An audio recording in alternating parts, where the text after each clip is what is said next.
Does the soul have a capacity for memories?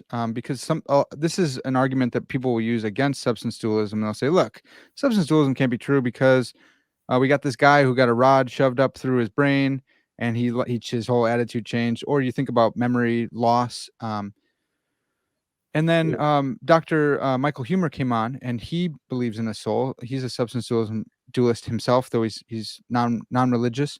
But he would say that the memories likewise are stored in the brain, and so when the soul leaves, all the memories leave as well. But I take it that's not your view, right? Would the soul remember stuff? Uh, yeah, a lot of times you might wonder a lot. A lot of times I'm going to say I'm not sure about how Sure. all this works. But yeah, I think the soul has the capacity to remember. It has and what is it accessing when it remembers? Well, it's clearly accessing what we think of contents about our past, and whether the brain in some way we might think encodes that so that our memories are causally tied to the brain. I don't see anything in principle to exclude that.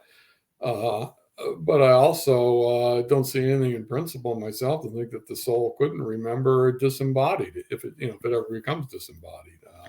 Yeah.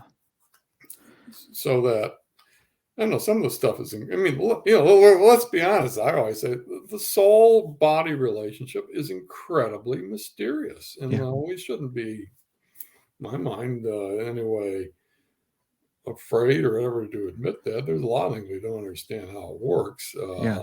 One could know what one is without it all being confident about how one relates to a bunch of other things. Yeah.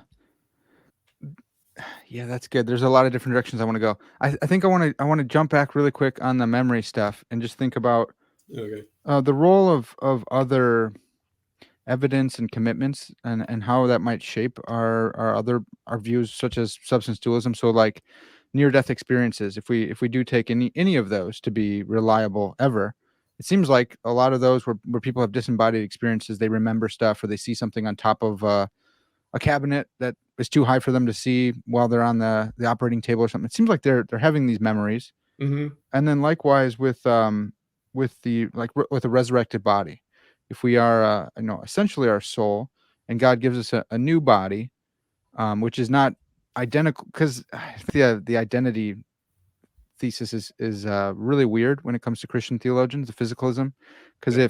if this body gets eaten by a shark, and then Christ comes back tomorrow, it's like, does that material get sucked out of the side of the shark? Yeah, Um, yeah. Again, yeah, you're gonna find I'm somebody who thinks we literally get a new body. I'm right. not. Yeah, Yeah. So yeah, I one of know. my I don't friends. want this one back. That's great. One of my friends, he's been on the podcast as well, JT Turner. That him and one of his colleagues has written against your view, because they're materialists, Christian physicalists. I mean, and I brought up the shark problem for him all the time. What if I get eaten by a shark? What happens? But I think the memory view, for the substance dualist, I think we'd have to say that the soul has the capacity to have memories, because if God gives us a brand new body, it's still our body because it's our soul Right. embodying it, but we wouldn't have those memories if they weren't somehow encoded in the actual Right. soul. What do you make of that? Yeah. It seems intuitively most. I would say that I could, in principle, whether I will or not, I don't know. But in principle, I could remember what went on in this life, even though I have a different body. Yeah. Yeah. But, Okay. Okay. and I think that's again just a very commonsensical position, so that my memories can't be ontologically identical with something that's in this body, Yeah. and so that when this body gets destroyed, my memories are just gone. So Yeah. yeah, I mean, but again, I don't want to commit myself. I've puzzled over it. Will I remember things that happened in this life? when I'm, with God and in the afterlife? I don't know. Do I think that I'll remember things in this life? I don't see any reason to say no, but I just find the idea of the afterlife is it's a place where I'm going to be perfectly happy. Mhm. I'm confident of that. But you start asking me to fill in the details on that, Parker, and I'm going to say I don't know.